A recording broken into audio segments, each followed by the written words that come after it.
السلام علیکم 10th class بیٹا، آج ہم 10th کلاس کی اسلامیات کا موضوعاتی مطالعہ میں سے لاسٹ ٹاپک پڑھیں گے، حقوق العباد، پیج نمبر 79 پہ حقوق العباد۔ حقوق حق کی جمع ہے اور العباد عبد کی جمع ہے۔ عباد کہتے ہیں بندوں کو۔ حقوق العباد بندوں کے حقوق۔ انسانی رشتوں اور تعلقات سے متعلق حضور اکرم صلی اللہ علیہ وآلہ وسلم کی سیرت اور ارشادات۔ آج ہم اس کا پارٹ اول پڑھیں گے۔ اس میں خطبہ حجت الوداع بھی ہے، وہ ہم نیکسٹ لیکچر میں پڑھیں گے۔ ابھی ہم صرف آپ صلی اللہ علیہ وسلم کی سیرت اور ارشادات میں دیکھیں گے کہ انسانی رشتوں اور تعلقات کے متعلق پیارے پیغمبر صلی اللہ علیہ وآلہ وسلم نے کیا فرمایا ہے۔ تو آئیے شروع کرتے ہیں اللہ کا نام لے کر۔ حضور اکرم صلی اللہ علیہ وآلہ وسلم کی سیرت اور ارشادات۔ حضور اکرم صلی اللہ علیہ وآلہ وسلم کی سیرت طیبہ اور ارشادات گرامی نے انسانی زندگی، عزت و ناموز اور مال و اسباب کا تحفظ فراہم کیا ہے۔ پیارے پیغمبر صلی اللہ علیہ وآلہ وسلم کے اس دنیا میں تشریف آوری سے پہلے انسانیت کا کیا حال تھا، عورتوں کے ساتھ کیا سلوک کیا جاتا تھا، بچوں کے ساتھ کیا سلوک کیا جاتا تھا۔ پیغمبر صلی اللہ علیہ وآلہ وسلم کے آنے سے انسانیت کو احترام ملا، انسانی زندگی، عزت و ناموس اور مال و اسباب کا تحفظ فراہم کیا گیا۔ پیغمبر صلی اللہ علیہ وسلم کے ارشادات کی روشنی میں مال و اسباب کو بھی تحفظ فراہم ہوا۔ آپ صلی اللہ علیہ وآلہ وسلم کے ارشادات کے مطابق انسان کو حق حاصل ہے کہ معاشرہ اس کی جان و مال کا تحفظ کرے، یعنی انسان جس معاشرے میں رہتا ہے اس معاشرے کا یہ فرض ہے کہ وہاں کے رہنے والے لوگوں کو ان کے حقوق مہیا کرے، ان کے جان و مال کا تحفظ کرے۔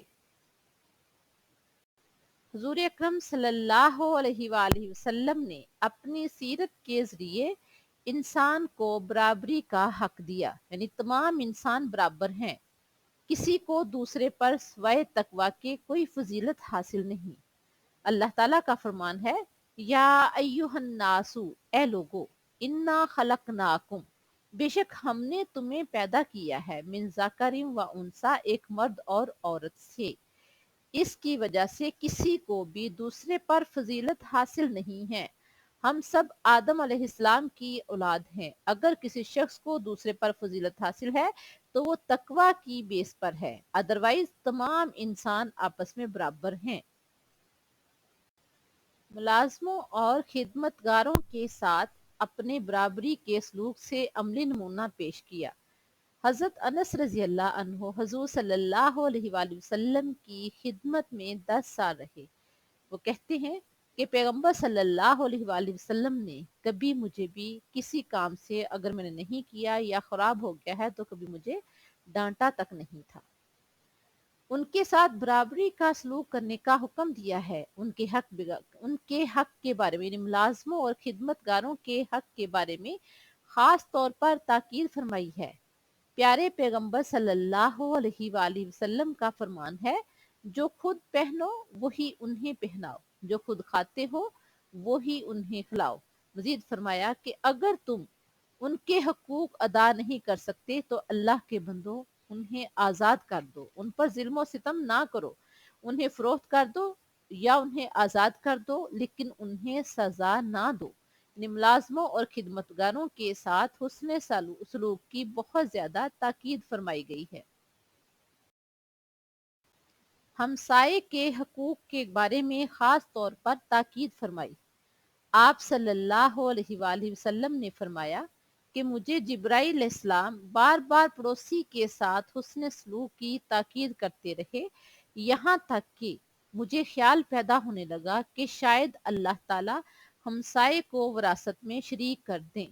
ہمسائے کے حقوق کے بارے میں پیغمبر صلی اللہ علیہ وآلہ وسلم نے اس قدر تاکید فرمائی کہ آپ صلی اللہ علیہ وسلم فرما رہے ہیں کہ جبرائیل مجھے تاکید فرماتے تھے تو مجھے یوں محسوس ہوتا تھا کہ کہیں ان کو تو نہیں وراثت میں حصہ دے دیا جائے گا۔ اتنے زیادہ حقوق و فرائض ہیں ہمسایوں کو ایک دوسرے کے لیے۔ آپ صلی اللہ علیہ وسلم نے فرمایا ہے کہ اگر آپ اپنے گھر میں کوئی چیز پکاؤ تو کوشش کرو کہ اپنے ہمسایوں کے گھر میں بھیجو، اور اگر آپ وہ چیز اتنی نہیں پکا رہے کہ وہ دوسروں کے گھر میں بیچ سکو، ہمسایوں کے گھر میں بیچ سکو، تو اس طرح سے پکاؤ کہ ان کے بچوں تک یہ خوشبو نہ جائے، تاکہ ان کے بچے پریشان نہ ہوں۔ پیغمبر صلی اللہ علیہ وآلہ وسلم نے مزید فرمایا، وہ مومن نہیں ہو سکتا جو پیٹ بھر کر سویا ہو اور اس کا ہمسایہ بھوکا ہو۔ یعنی ہمیں ایک دوسرے کے حقوق و فرائض کی اس قدر تلقین فرمائی گئی ہے کہ فرمایا کہ وہ مومن ہی نہیں جو خود پیٹ بھر کر سویا ہو اور اس کا ہمسایہ بھوکا ہو۔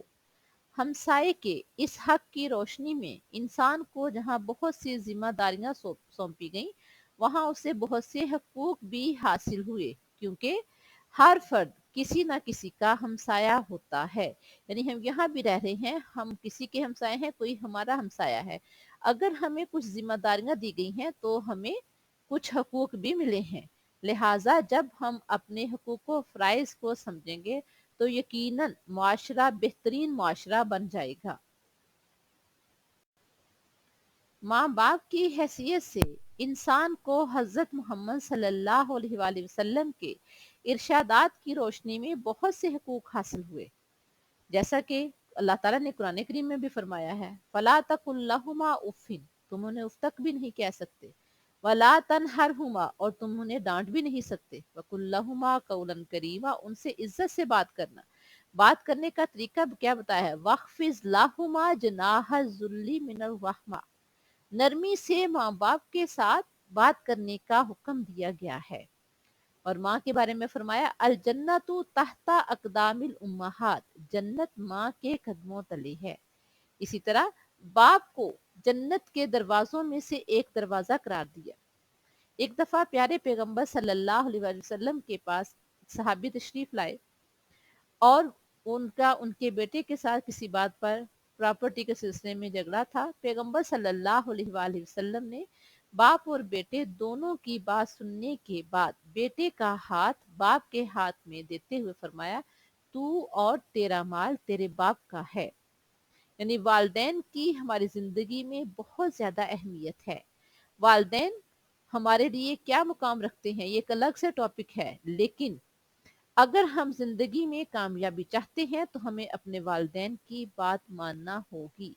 والدین کی ہر بات ماننا ہمارے لیے لازم ہے سوائے شرک کے۔ اگر وہ شرک پر مجبور کرتے ہیں تو پھر ہم شرک نہیں کر سکتے، اس کے علاوہ ان کی ہر بات ماننا، ان کی خدمت بجا لانا ہم سب پر فرض ہے۔ آپ صلی اللہ علیہ وآلہ وسلم نے بیماروں کی عیادت کی تاکید فرمائی۔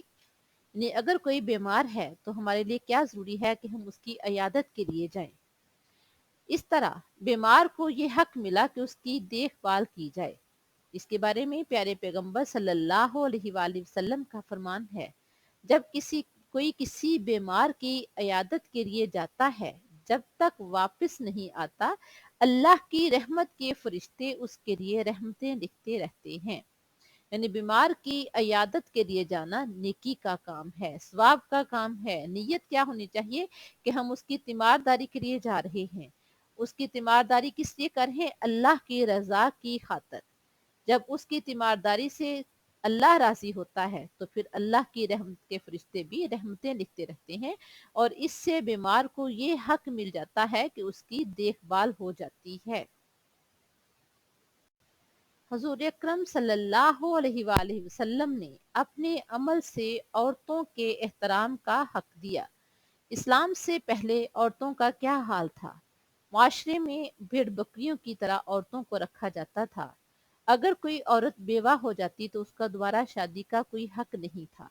بچیوں کو زندہ درگور کر دیا جاتا تھا، اور بعض قبیلوں میں تو رواج تھا کہ جب خاوند کو جلایا جاتا تو اس کی چتا کے ساتھ ہی عورت کو بھی جلا دیا جاتا۔ لیکن اسلام نے عورت کا احترام مقرر کیا، عورتوں کے احترام کا ان کو حق دیا، ان کا معاشرے میں مقام بلند کیا۔ عورت کا ماں، بیٹی، بیوی، بہن ہر حیثیت سے اسلام میں ایک اہم مقام ہے۔ مزدور کو حق دیا کہ اس کی مزدوری فوری طور پر ادا کی جانی چاہیے۔ آپ صلی اللہ علیہ وآلہ وسلم کا فرمان ہے، مزدور کا پسینہ خشک ہونے سے پہلے اس کو اس کی مزدوری ادا کر دو، یعنی اس کی اجرت فوری طور پر ادا کر دو۔ جس نے محنت کی ہے اس کو اس کی محنت کے فوری طور پر معاوضہ دینا لازم ہے، کیونکہ یہ پیغمبر صلی اللہ علیہ وسلم کا فرمان ہے۔ آپ صلی اللہ علیہ وآلہ وسلم کے ارشادات سے، فرمودات سے یتیم کو یہ حق حاصل ہوا کہ اس سے حسن سلوک کیا جائے۔ یتیم کے ساتھ حسن سلوک کرنے کی اسلام میں بہت زیادہ تاکید کی گئی ہے، اور اس کی ضروریات پوری کرنے کا اسلام نے حکم دیا ہے۔ اللہ تعالیٰ نے قرآن کریم میں ارشاد فرمایا ہے، فَأَمَّا الْيَتِيمَ فَلَا تَقْهَرْ، اور لیکن یتیم پس آپ اس پر دباؤ نہ ڈالو، یعنی کسی کام کے لیے آپ اسے مجبور نہ کرو، اس پر سختی نہ کرو، اس کے ساتھ حسن سلوک سے پیش آؤ، اس کی ضروریات کا خیال رکھو۔ اگر ہم ان چیزوں کا اہتمام کرتے ہیں تو یقیناً ہمارا اللہ ہم سے راضی ہوگا۔ حضور صلی اللہ علیہ وآلہ وسلم نے خود اپنے عمل سے جنگی قیدیوں کے ساتھ حسن سلوک کا مظاہرہ فرمایا۔ آپ صلی اللہ علیہ وسلم نے انسان کو خلوت عزلت یعنی پرائیویسی کا حق دیا اور اس میں مداخلت سے منع فرمایا۔ آپ صلی اللہ علیہ وآلہ وسلم کی سیرت طیبہ کا بغور مطالعہ کیا جائے تو ان انسانی حقوق کی ایک طویل فہرست مرتب ہو سکتی ہے جن کا آپ صلی اللہ علیہ وسلم نے اظہار فرمایا۔ بہت سے انسانی حقوق کا ذکر حضور صلی اللہ علیہ وآلہ وسلم نے خطبہ حجۃ الوداع میں بھی فرمایا تھا۔ بچوں یہاں تک ابھی ہم پڑھا ہے آپ صلی اللہ علیہ وسلم کے ارشادات۔ نیکسٹ لیکچر میں ہم انشاءاللہ پڑھیں گے پیج نمبر 79 پہ ہی انسانی حقوق اور حسن سلوک سے متعلق خطبہ حجۃ الوداع کے اہم نکات۔ یہ خطبہ حجۃ الوداع اسلامی تاریخ میں بہت اہم ہے۔ ہم نیکسٹ لیکچر میں انشاءاللہ یہ خطبہ حجۃ الوداع پڑھیں گے۔ اللہ حافظ۔